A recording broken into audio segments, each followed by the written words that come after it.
Salam dəyərli və istəkli televiziya tamaşaçıları, qızğın və gərgin şəraitində keçən yarış Xəmsə milli intellektual oyunu yenidən Azərbaycan televiziyasında sizin görüşünüzə gəldi. Xəmsə kubokunda, Universitet Liqasında bugün B qrupunun komandaları yarışacaq. Vaxt itirmədən komandaları və heyətləri sizinlə tanış eləmək istəyirəm. Birinci göy masada əyləşəcək komandanı sizə təqdim edirəm. Malkum Y komandası, Mirkamil Əlifov, Marif Eyvazov, Qulu Əlisoy, Nihat Hacızadə, Yusif Mahmudov.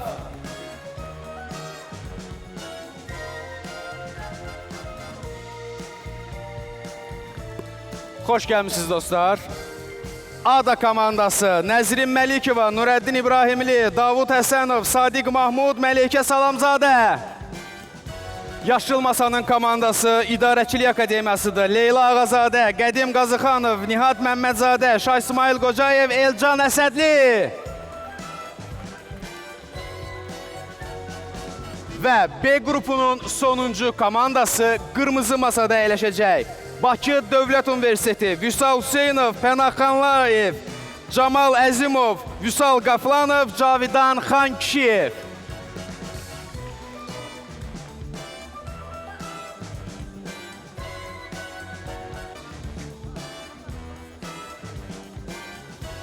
Xoş gəlmişsiniz dostlar, hər birinizi salamlayıram. Ənənəyə sadiq qalaraq zehin açıqlığı arzulayıram və özümüzü bir dənə gürültülü alqışlayaq. Alqışların sədası altında mən Xəmsə milli intellektual oyununun ilk mərhələsi bəlli raunda elan edirəm. Keçirik bəlli raunda. Bəlli raundun qaydaları ilə sizi tanış eləmək istəyirəm, əziz komandalar. Sizə əvvəlcədən 5 mövzu elan olunacaq və o 5 mövzuya uyğun olaraq siz oyunçuları seçib oyun kürsüsünə göndərəcəksiniz. Mövzular belədir. Başlanğıc, P-dən N-ə, festivallar, musiqi və heyvanlar aləmi.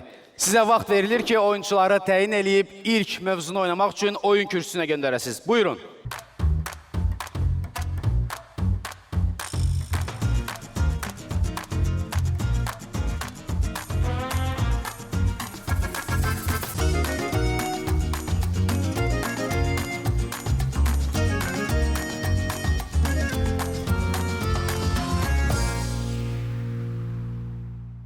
Komandalardan xahiş olunur ki, oyunçuları oyun kürsüsünə göndərsinlər və biz başlanğıc mövzusunda ilk sualı səsləndirək. Buyurun. Fransızca deyin. Başlanğıc. Malkum Y. Inception. Yox, bu səhv cavabdır. Bu həm də şahmat partiyalarının əvvəlini bildirir. Skriptorium. Debüt. Bəli, bu debütdür. Davam edirik. Bir internet saytda aparılan bir müzakirədə bunun kainatın başlanğıcı deyil. Mən burada dayanmalıyam, artıq 3 komanda düyməni sıxıb. Birinci olaraq ADA. Big Bang Theory. Və yaxud da böyük partlayış kimi qeyd edilir, müşahidə edə bildiyimiz kainatın ilk genişlənmə mərhələsi olduğu vurğulanır. Bravo. Davam edirik. İngilis dilli anatomiya lüğətlərində WOMP sözünün sinonimlərindən biri başlanğıcdır. Bu söz dilimizə necə tərcümə olunur? WOMP. Nəyə oxşadırsınız WOMP sözünü? 3, 2, 1 və... Malkum Y. Ana bətni. Bəli, bu ana bətnidir. Bravo. Davam edirik. İsa Məsihin 12 həvarisindən biri olan Yəhyanın başlanğıcıda söz var idi. Bu Malkum Y. İncilin ilk cümləsidir, İncilin başlanğıcıdır. Cümləsi ilə bu müqəddəs kitab başlayır. Bəli, bu İncildir. Davam edirik. Bunun haqqında danışılan bir videoda fırlanan totemin Mən burada dayanmalıyam, Malkum Y düyməni sıxıb. Bu başlanğıcın sonu, Inception'ın son səhnəsidir. Bəli, bu doğru cavabdır. Bu başlanğıcın sonu idi. Alqışlayaq oyunçuları, onlar oyun masasında öz yerlərini ala bilərlər. Biz isə ikinci mövzuyla davam eləyəcəyik. Bəli, raundun ikinci mövzusu P-dən N adlanır. James, Titrədən İflic adlı əsərin müəllifidir. Siz isə onun soyadını deyin. Malcolm Y. Parkinson. Bəli, Parkinson, bravo. Davam edirik. Aktrisa Emma Stone'un kino mərasimlərindən birinə geyindiyi qeyri-adi paltarın cibləri həddən artıq geniş idi. Aktrisanın həmin ciblərə nə doldurduğunu deyin. Ada. Popcorn. Bəli, bu popcorndur. Davam edirik. 1977-ci ildə tamamlanmış bu adlı metro stansiyadan gündəlik olaraq Malcolm Y. Paddington. Paddington. Paddington. Xeyr, bu səhv cavabdır. Skriptorium. Pennington. Xeyr, bu da səhv cavabdır. Digər iki komandanın cavab vermək şansı var. Mən sualın davamını oxuyuram sizin üçün. Metro stansiyasından gündəlik olaraq ABŞ-nin 26 minə yaxın dövlət işçisi istifadə eləyir. İdarəçilik Akademiyası. Pentagon. Bəli, bu Pentagondur. Davam edirik.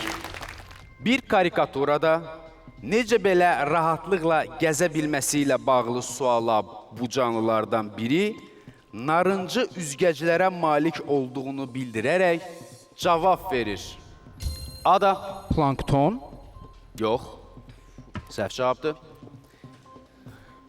Bir karikaturada necə belə rahatlıqla gəzə bilməsi ilə bağlı suala bu canlılardan biri narıncı üzgəclərə malik olduğunu bildirərək cavab verir. Bir balaca humoristik şəkil baxımından fikirləşin. Yeriyə bilməsi üçün niyə üzgəclərin var olduğu?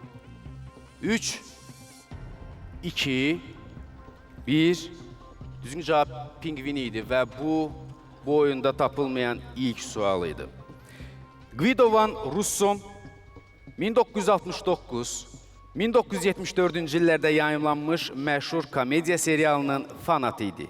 Guido 1989-cu ildə yaratdığı bu proqramlaşdırma dilinə Malcolm Y. Python.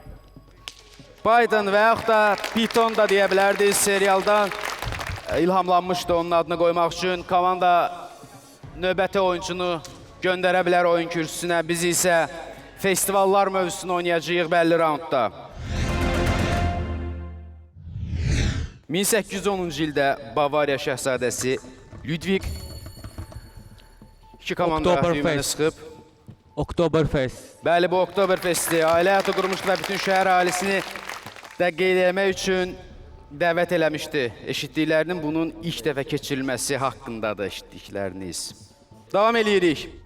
Bu şəhərin Estasio rayonunda yerləşən Sambadroma tribunası 88 minə yaxın tamaşaçı tutumuna malikdir. Bu tribunadan ilk dəfə 1723-cü ildə keçirilən karnavalı izləmək mümkündür. Malcolm Y. Rio de Janeiro. Bəli, Rio de Janeiro düzgün cavabdır. Keçirik növbəti suala. 2007-ci ildən etibarən keçirilən Avropanın ən böyük elektron musiqi festivallarından olan Balaton Sound bu ölkədə təşkil olunur.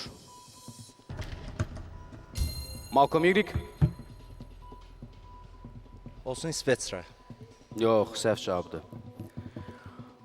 Balaton Sound Versiya. ən böyük elektron musiqi festivalı.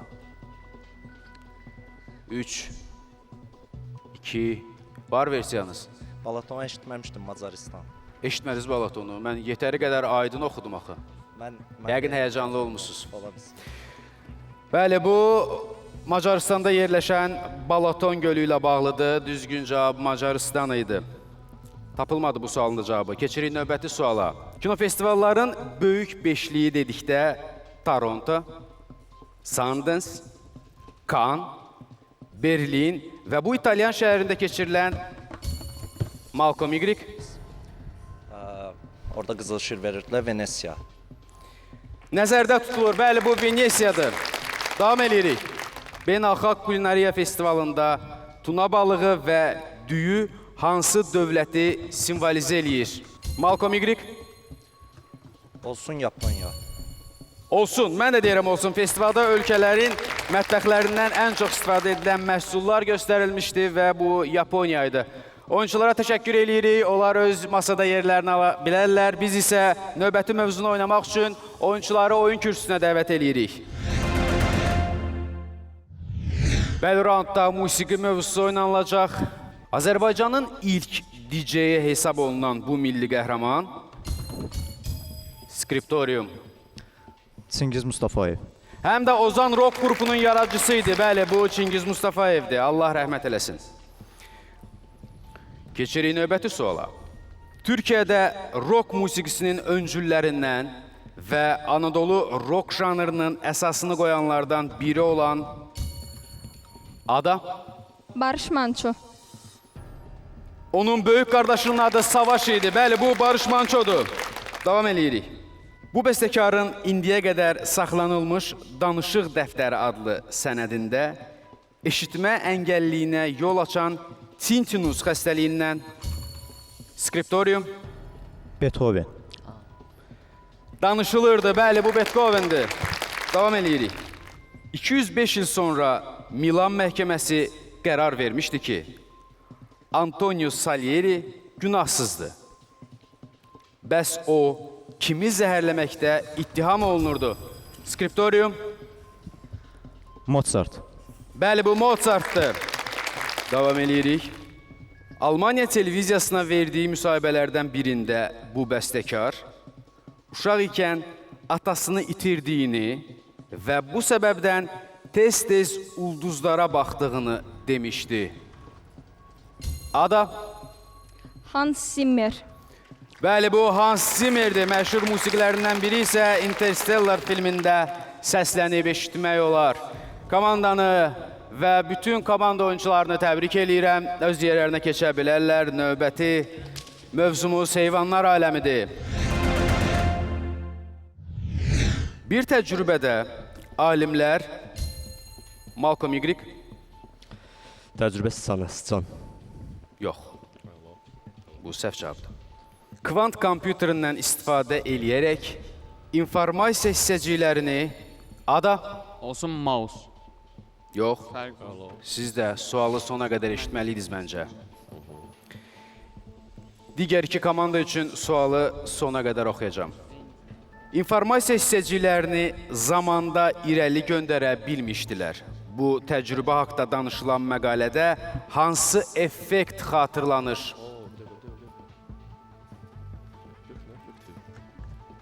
Məşhur.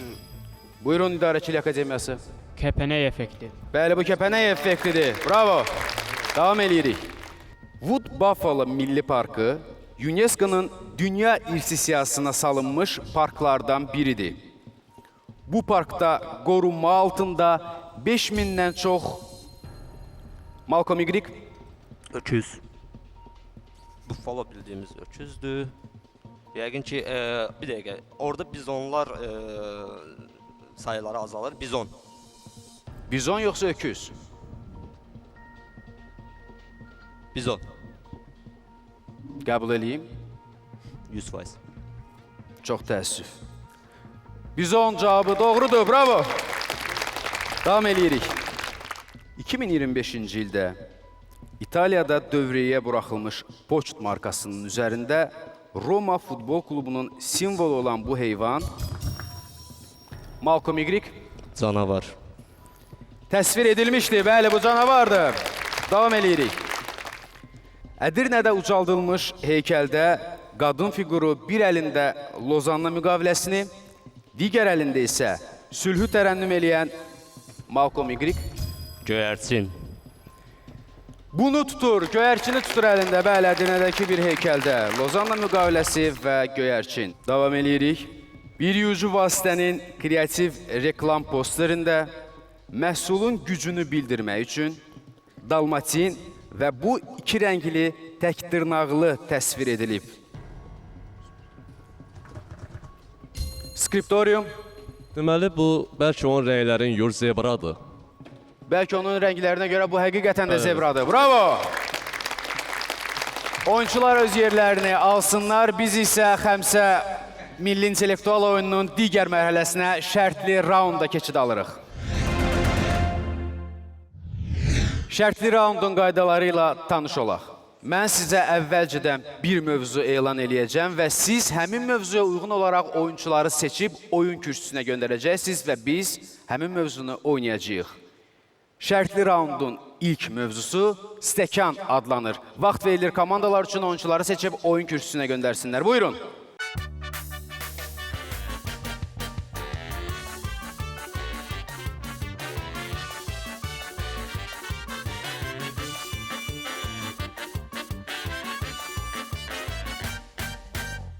Vaxt bitdi və ilk mövzunu oynamaq üçün oyunçuları oyun kürsüsündə gözləyirəm. Stəkan mövzusu oynanılacaq. Buyurun. Xəmsə Milli İntellektual oyunda şərtli raunda başlayırıq. İlk mövzumuz stəkandır. İlk mövzunun ilk sualı. Digər adı boğmalı. Yəni Malcolm Y. Armudu stəkan. Bu armudu stəkandır. Bravo. Stəkan mövzusuna davam eləyirik. Tamahkar, acgöz insanlara münasibətdə istifadə edilən Pifagor stəkanı haqqında məqalədə Malcolm Y. Deyək ki, bu stəkan bir dəfə doldu mu ancaq tamam boşalır, axıra qədər gedir. Biz bunu bilirik, bu Pifagor stəkanıdır, biz bunu bilirik. Amma sizin cavabınız səhvdir. Tələsdiniz Malcolm Y. Ada? Artıq tamah baş yarar. Səhv cavabdır. Skriptorium? Nə tökərsən arşına, o da çıxar qarşına. Bu da səhv cavabdır. İdarəçilik Akademiyası hansısa bir versiyanız varmı? 3, 2, 1 mən sizin üçün saydım. Əslində Malcolm Y komandasının oyuncusu izah eləmişdi bizə. Pifagor stəkanı doldurulanda azalır. Bu hansı atalar sözünə oxşuyur? Çox istəyən azdan da olar. Davam eləyirik. Stəkan mövzusu. Viola musiqi duetinin ötən il yayımlanan mahnısı pessimist ruhlu bir şəxsdən bəhs eləyir. Siz isə həmin mahnının adını tapın. De. Yarısı dolu stəkan. Pessimist. Səhv cavabdır. Yarısı boş stəkan. Bu isə düzgün cavabdır. Stəkan mövzusuna davam eləyirik. Kalsiyumla zənginləşdirilmiş südün reklam afişasında güzgü üzlü stolun üzərində yarım dairə şəklində düzülmüş çoxlu dolu stəkanlar göstərilir. Burada olan stəkanların sayı neçə idi? Yarım kalsiyumla zənginləşdirilmiş süd dolu stəkan sizə nəyi xatırladır ki, əsasən də stəkan şəffafdırsa və kalsiyum sizə kömək eləyə bilər. Yarım dairə şəklində. Ver versiyanı, yaxşı. Malcolm Y komandası. Sayı soruşdunuz, bu da yəqin ki 9, yəni o 9 ay. Yox, bu 9 değildi. Başqa cavab vermək istəyən komanda varmı? De versiyanı de. 2 stəkan, güzgü effektinə görə 2 dənə. Yox, 2 stəkan deyildi. Əslində mən sizə kömək elədim. Kalsiyum dişlə əlaqəli olmalıydı. Yarım dairə, insan ağzı, 16 ədəd stəkan güzgü effektində 32 diş əmələ gətirəcəkdi. Çox təəssüf. Stəkan mövzusuna davam eləyirik. Bir Amerikan filmində ağdərili bir ailənin manipulyasiya eləməsindən bəhs eləyir. Səhnələrin birində filmin anti-qəhrəmanı məhz bir stəkan bunu içərkən görünür. Bir Amerikan filmində anti-qəhrəman, Hollywood filmlərini çox izləyirsinizsə, siz biləcəksiniz söhbət nədən gedir. Onların uşaq qədər məsum olduqlarını göstərirlər əslində, isə belə deyil. Skriptorium. Süd bəlkə, süd. Bəli, o süd içirdi. Əslində Hollywood filmlərinin klişələrindən birində anti qəhrəmanların süd içərkən təsvir olunmasıdır. Bu filmdəki digər simalardan biri də süd içirdi ki, insanları bir növ çaşdırsın. Oyunculara təşəkkür eləyirəm, onlar öz yerlərini ala bilərlər. Biz isə şərtli raundda nəqliyyat vasitəsi mövzusunu oynayacağıq. Nəqliyyat vasitəsi mövzusu üçün oyuncular oyun kürsüsündə öz yerlərini alsınlar. Bir əsərin şəhərə yeni gəlmiş personajı ilk dəfə gördüyü bunun sxemini təsadüfi çəkilmiş qaralamaya bənzədir. Ada. Olsun metronun sxemi. Bəli, bu metronun şəbəkəsi, xəritəsi, sxemidir. Bravo. Davam edirik. İnsanları daha sağlam nəqliyyat vasitələrinə yönəltməyi təşviq edən bir reklam filmində bunun sükanı yerinə maral buynuzundan istifadə edilib. Malcolm Y. Velosiped. Bəli, bu velosipeddir. Davam edirik. Rəvayətə görə bu personaja məxsus marallardan ikisi Şimşək və Malcolm Y. Santa Claus. Şaxta Baba, Santa Claus. Yəni, hər iki cavabı qəbul edirəm. Blitzen və Donder adını daşıyır. Bəli, bu doğru cavabdır. Bravo. Davam edirik. Ekranlara çıxan komediya filmində əfsanəvi aktyor 1976-cı ilə aid filmdəki məşhur "Mənimlə danışırsan" statından da istifadə eləmişdi.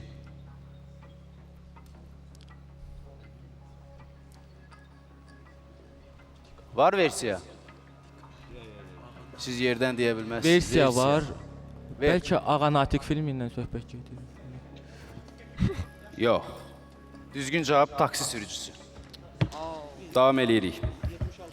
14-cü əsrdə Papa tərəfindən verilmiş sənəddə deyilirdi ki, Katolik kilsəsindən kənarda qurtuluş yoxdur. Bəs sənəd hansı mifik nəqliyyata bənzədilirdi? Malcolm Y. Odiseyin gəmisi. Səhv cavabdır. Digər komandaların cavab vermək üçün şansı var. Sual yetəri qədər aydındır. Mifik bir nəqliyyat vasitəsindən istifadə olunurdu. Əslində mən Malcolm Y komandasında sualı oxuyan kimi düzgün versiyanı eşitdim. Düzgün variantı eşitdim. Bu sadəcə Nuhun gəmisi idi. Komanda öz oyuncularını alqışlayıb, mən isə onları öz yerlərinə göndərə bilərəm. Növbəti mövzu yüksək texnologiyalardır. Bunun 3 əsas variantından birinin adı... Buyurun, skriptorium. Süni intellekt. Xeyr. İmitasiya oyunudur. Bu haqda məqalədə captcha sözünə də rast gəlmək olar. Malcolm Y. Robot olmadığı doğrulamaq üçün olan insan yəni, olduğu doğrulamaq üçün olan testidir. Bu Turing testidir yaxud da deyə bilərəm. Bəli, bu Turing testidir. Məncə bu qədər uzatmağa ehtiyac yox idi. Yüksək texnologiyalar mövzusu, ikinci sual. IBM şirkətinin hazırladığı Deep Blue adlı kompüter 1997-ci ildə hansı idman növü üzrə Malcolm Y. Şahmat. Bu Kasparov səfərimlə tutmuşdum. Şahmat. Bəli, dünya çempionunu məğlub eləmişdi, bu şahmatdır. Davam edirik. Rəqəmdən istifadə eləyərək cavab verin. 2013-cü ildə ABŞ-də ilk dəfə bunun vasitəsilə hazırlanmış silahlara qadağa qoyulmuşdu. Nəyin vasitəsilə, belə deyim, sürət çıxarda bilirik biz? İdarəçilik Akademiyası. Səs sürətindən daha üstün silahların istifadəsi məhdudlaşdırılmışdır. Yox, siz səhv cavab verdiniz. Digər 3 komandanın cavab vermək üçün şansı var. Mən yetəri qədər kömək elədim.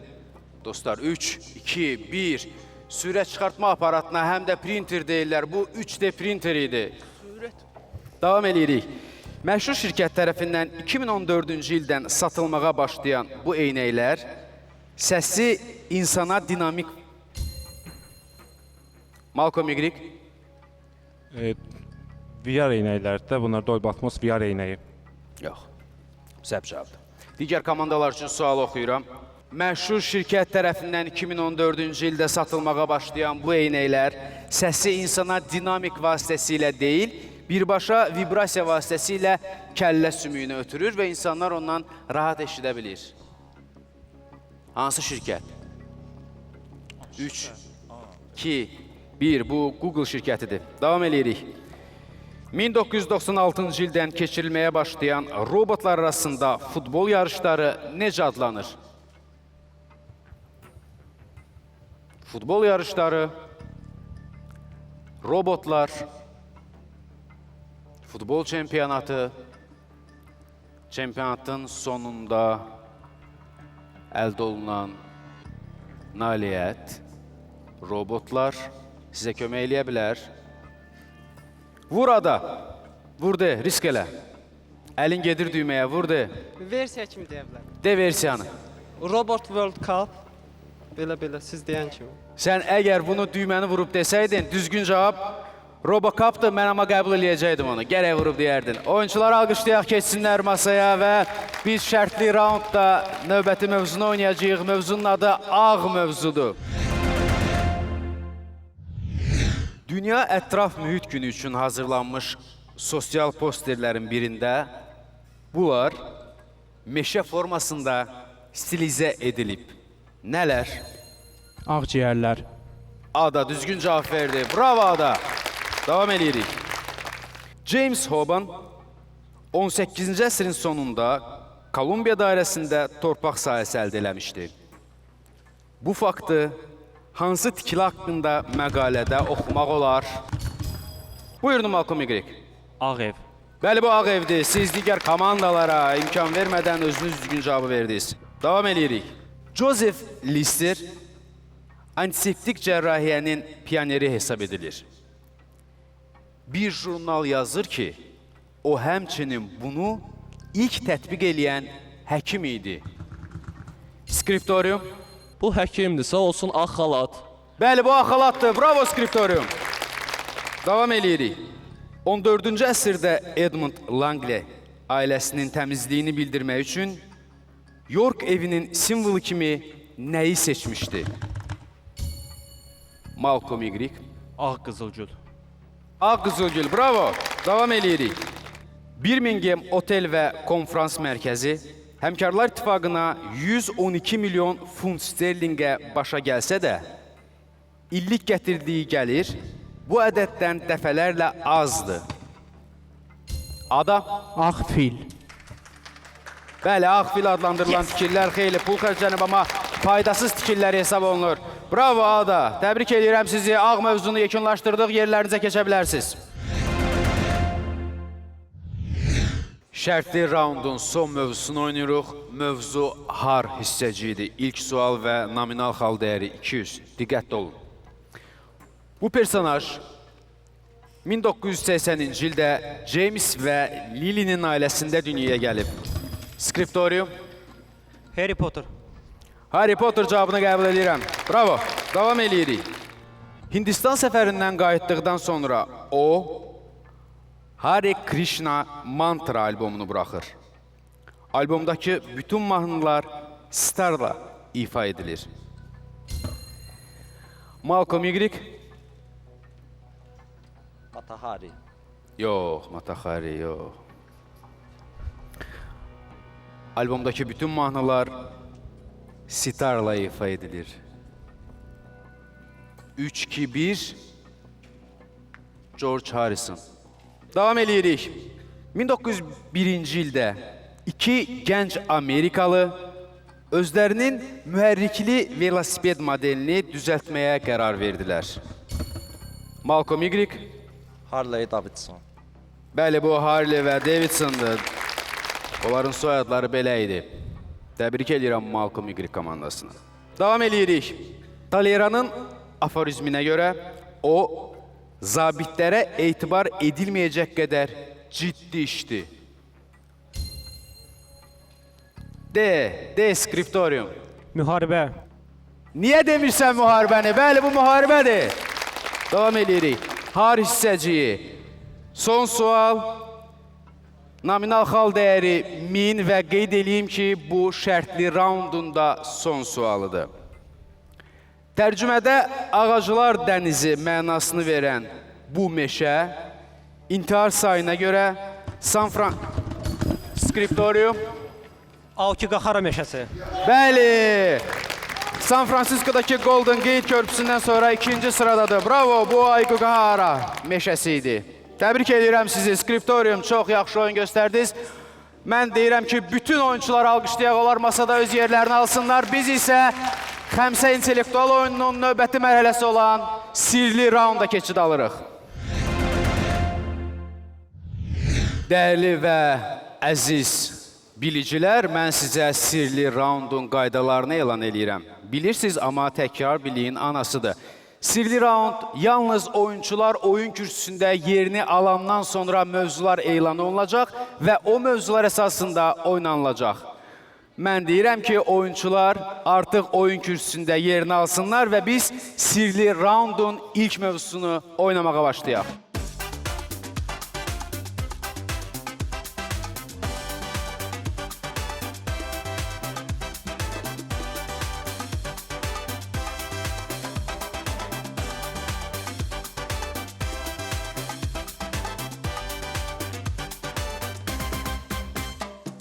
Oyuncuları oyun kürsüsündə görmək istəyirəm ki, biz sirli raundu başlayaq. Buyurun.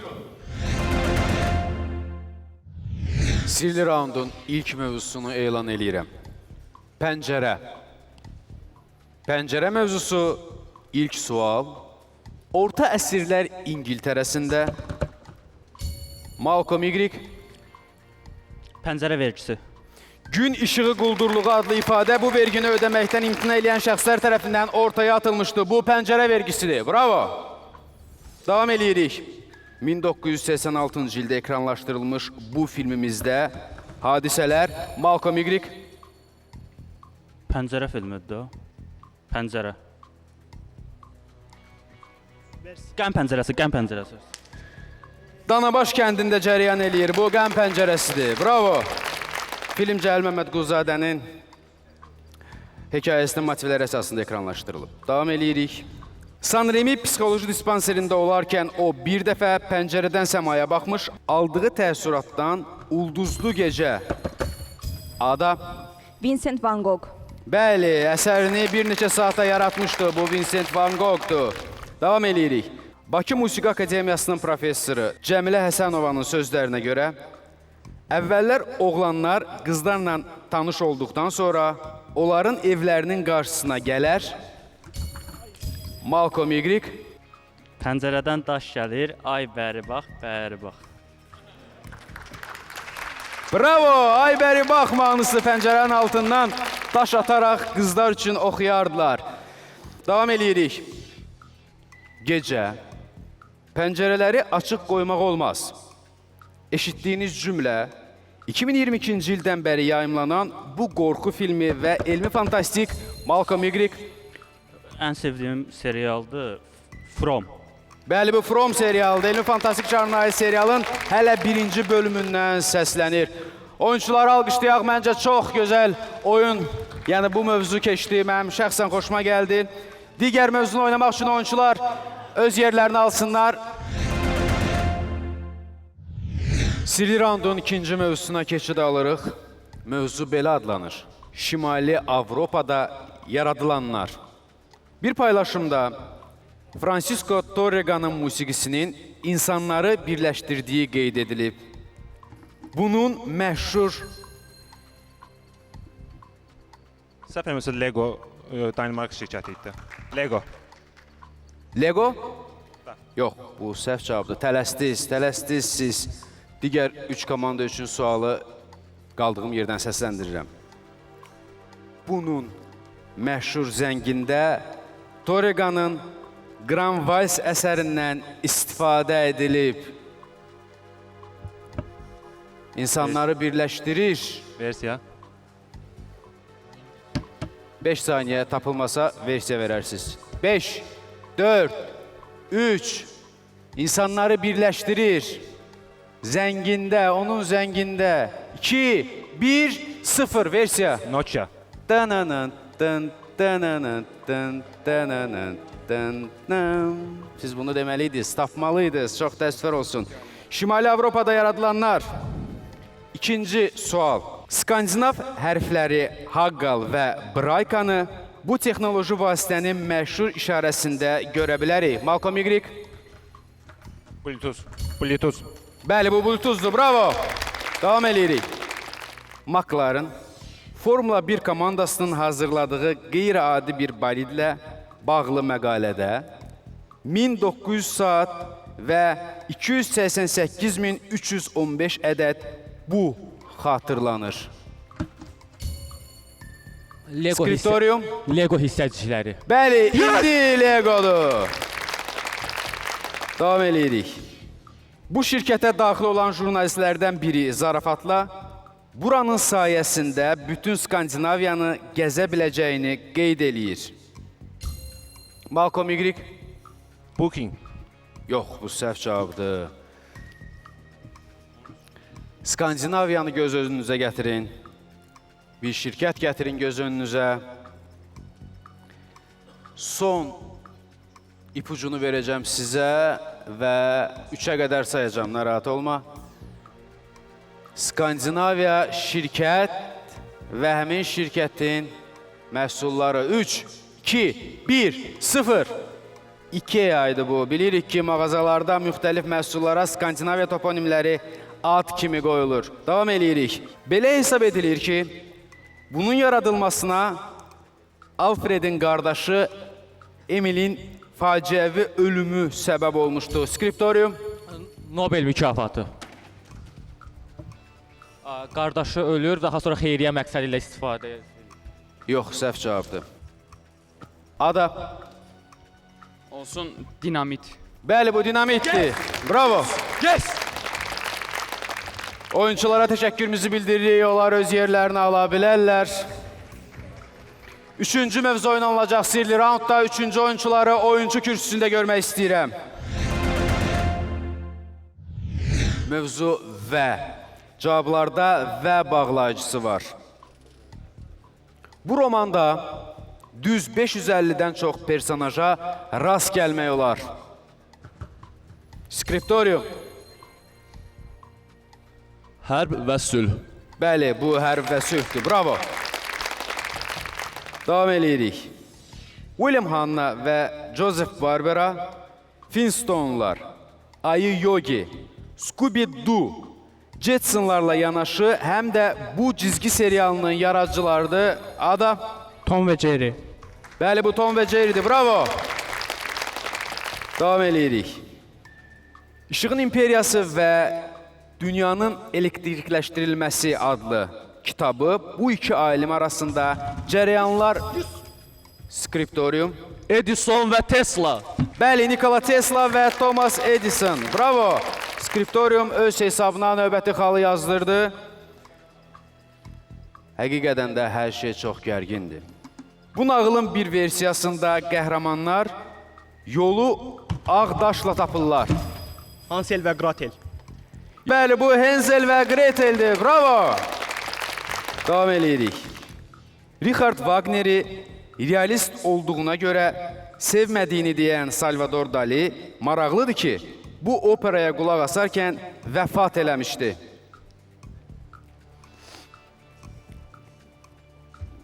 Wagner'in hansı operasına Dali qulaq asarkən vəfat eləyib? Başa düşürəm, yetəri qədər çətin sualdır. Amma vəziyyət o yerdədir ki, mən burada sizə ipucu da verməyəcəm. Çünki xallar çox yaxındır. Mənim verdiyim hər hansı bir kömək ilə komandalar digərini üstəliyə bilər və bu heç də yaxşı olmaz. Ona görə də 5-ə qədər sayıb cavab ala bilməsəm, düzgün cavabı özüm deyəcəm. 5, 4, 3, 2, 1.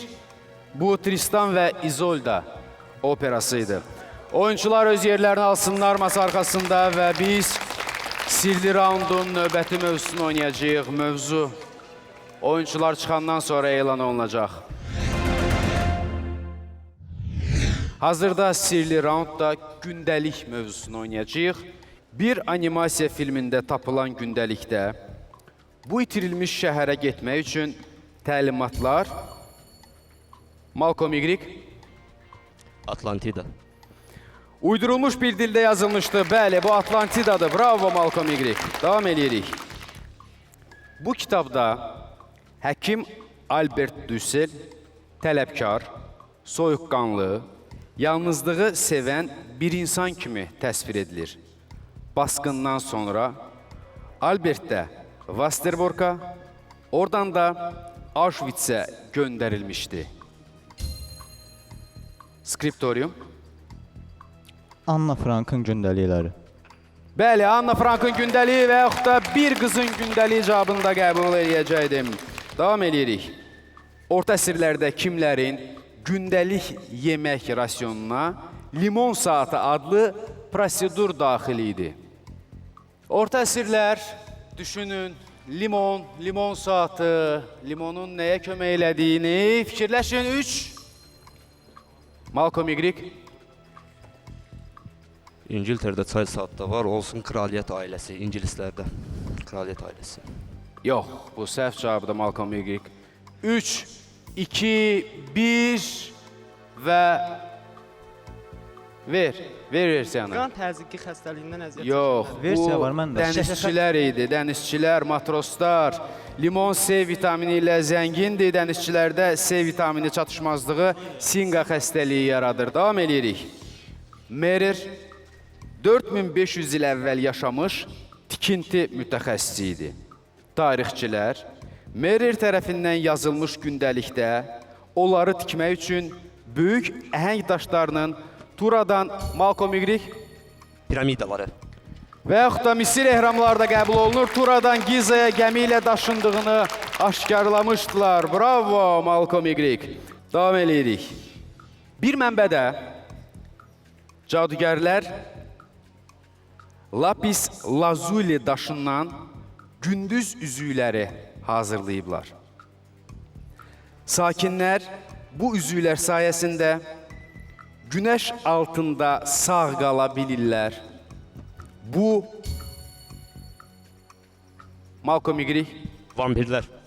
Yox, qəbul eləmirik, bu səhv cavabdır. Ada Universiteti, şans sizindir. Vampirin gündəliyi. Bəli, bu vampir gündəlikləri də Ada komandasını təbrik eləyirəm. Gündəlik mövzusu bitdi və sonuncu mövzunu oynamaq üçün sonuncu oyuncuları oyun kürsüsündə gözləyirəm. Gəldik çatdıq sirli raundun son mövzusuna. Sirli raundun son mövzusu 3 rəqəmli ədədlər adlanır. U döngəsi adlı məqalədə bu 3 rəqəmli ədədə rast gəlmək olar.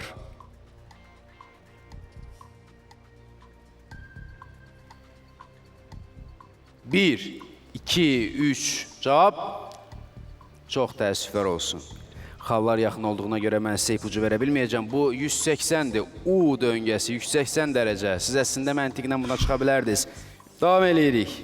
Bir neçə il öncə Böyük Britaniyada keçirilmiş sorğuda məlum oldu ki, bu ədəd suala cavab tapa bilməyən insanı bildirmək üçün istifadə olunur. Skriptorium. 404. Bəli, bu 404'dür, bravo. Davam eləyirik. Məşhur mistik Aleister Crowley'nin ləqəbində də bu ədədi görə bilərik. Malcolm Y. 666. Biri bu ədədə həsr olunub. Məşhur mistik Aleister Crowley'nin ləqəbində də bu ədədi görə bilərik. Davam eləyirik. Versiyalardan birinə görə 1984 əsərində rast gəlinən bu otağı yazıcı, İkinci Dünya Müharibəsi dövründə Malcolm Y. 101-ci otaq. Uzun toplantılar keçirilən BBC-nin məşhur ofisindən ilhamlanaraq yaradıb. Bu 101-ci otaqdır, bravo. Davam eləyirik. Brevard, Kennedy adına kosmik mərkəzin yaxınlığına yerləşən yaşayış məntəqəsidir. Malcolm Y. 321, 321 uçuşun. Oranın 3 rəqəmli telefon kodu neçədir? Bu 321 və yaxud da 321'dir. Bravo. Alqışlayıram Malcolm Y komandasını, komandanın oyuncularını yerlərinə dəvət eləyirəm. Biz isə fərdi raunda keçid alacağıq. Fərdi raundun qaydaları ilə tanış olaq. Fərdi raundda yalnız bir oyunçunun iştirak eləmək hüququ var və komandalar fərdi raundda iştirak eləyəcək oyunçuların adlarını artıq mənə təqdim eləyiblər. Xalı az olan komandadan xalı çox olan komandaya doğru oyunçuları təqdim eləyəcəm və onlar kürsüdə öz yerlərini alsınlar. İdarəçilik Akademiyasının komandasını Nihat Məmmədzadə təmsil eləyəcək.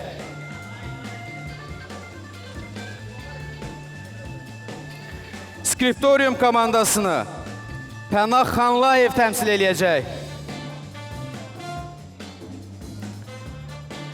Ada komandasını Nurəddin İbrahimli təmsil eləyəcək. Və 8000 xalı olan Malcolm Y komandasını isə Nihat Hacızadə təmsil eləyəcək.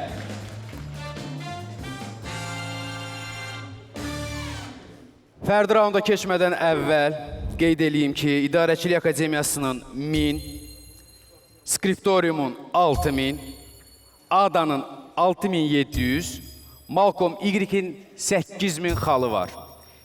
İndi monitorda siz mövzuları görəcəksiniz. Xalı az olan komandadan çox olan komandaya doğru bir-bir mövzulardan imtina eləyəcəyik. İlk mövzu, peşələr əsər adlarında kam və ya kamla başlayır. Şahmat fiqurları, ev, dudullar. İdarəçilik Akademiyası hansı mövzudan imtina eləyir? Şahmat fiqurları. Şahmat fiqurları artıq bizimlə deyil. Skriptorium. Dudullar. Dudullarda göndəririk suallar bazasına. Ada. Peşələr əsər adlarında. Peşələr əsər adlarında da bugün gözü yaşlıdır. Və son olaraq Malcolm Y komandası. Kam ilə başlayır oynayaq. Kam və yaxud da kam ilə başlayırı oynayacağıq. Bu ölkənin adı Malcolm Y. Kamboca. Sanskritcə Xmerlər ölkəsi deməkdir. Bəli, bu Kambocadır. Davam edirik. Bu ada ilk dəfə 12-ci əsrdə Chrétien de Troyes tərəfindən yazılmış Artur və Lancelot romanında. Malcolm Y. Kamelot. Bəli, Kamelot. Bravo, Malcolm Y. Davam edirik. Rəssam Louis Gingo uzun müddət bu qələmunları tədqiq eləmişdi. Malcolm Y. Kamuflaj. Bəli, versiyalardan birinə görə 1914-cü ildə Gingo nəyi yaratmışdı? Bu kamuflaj idi. Davam edirik. Yapon generallarından biri onları bal arılarına bənzətmişdi. Malcolm Y. Kamikadze. Onları bal arılarına bənzətmişdi. Bəli, bu kamikadzədir. Fərdi raundun son sualı. Eyni hərflə başlayan iki sözlə deyin. Titanic filmində göyərtədə təşvişə düşən çox sayılı sərnişinlər arasında bunu da görmək olar.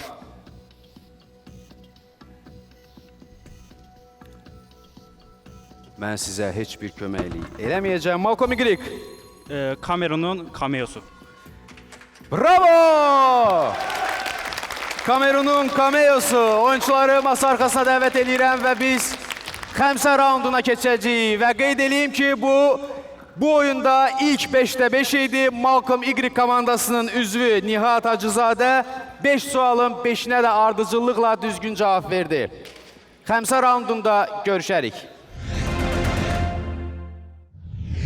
Xəmsə raunduna keçid alırıq və xəmsə raundunun qaydaları belədir ki, xəmsə raundunda yalnız müsbət xalı olan komandalar iştirak edir və bizim komandaların hər birinin xalı müsbətdir. İdarəçilik Akademiyası 1000, Skriptorium 6000, Ada 6700, Malcolm Y 14000. Mən indi mövzunu elan eləyəcəm və komandalar nominal xal gedişlərini yazıb bizim komandaya ötürəcəklər. Mövzu şirniyyatdır.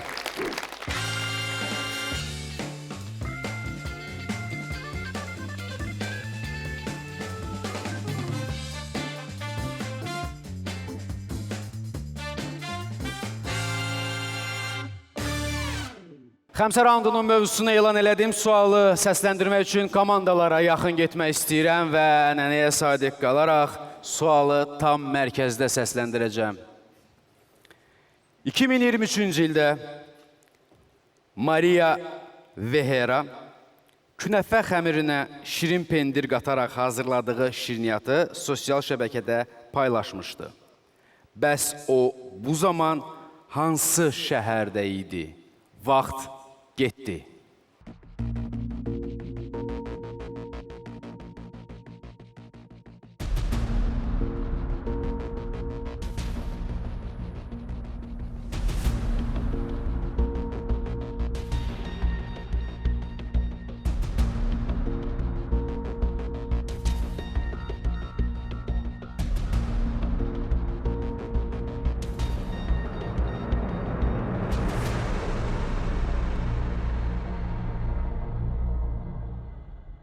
Mən əvvəlcə komandaların xəmsə raunduna getdiyi xalları elan eləyəcəm. Daha sonra həmin komandaların gediş elədiyi xalları və sonda isə nə qədər xal toplayıblar, düzgün cavab veriblər, yoxsa yox, onu deyəcəm. İdarəçilik Akademiyası 1000 xalla getmişdi xəmsə raunduna. Skriptorium 6000 xalla getmişdi. ADA 6700 xalla. Və Malcolm Y komandası 14.000 xalla getmişdi. Çox qəribədir ki, Malcolm Y-in gedişi cəmi 7 xaldır. Yəni, o qədər xal. Heç olmasa 5 eləyərdiniz də, hərənizə bir xal. ADA komandası 5301 xal gediş eləyib. İdarəçilik Akademiyası 1 xal gediş eləyib. Skriptorium komandası 5998 xal gediş eləyib.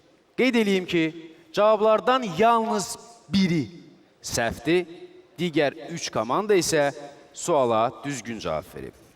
Skriptorium komandası 5998 xal gediş eləyərək pizza cavabını yazıb, bu səhvdir. Digər 3 komanda isə Dubai cavabını yazıb, bu düzdür və xal hesablamasına görə bugünün çempionu Malcolm Y komandasında 14007 xalla. Təbrik edirəm.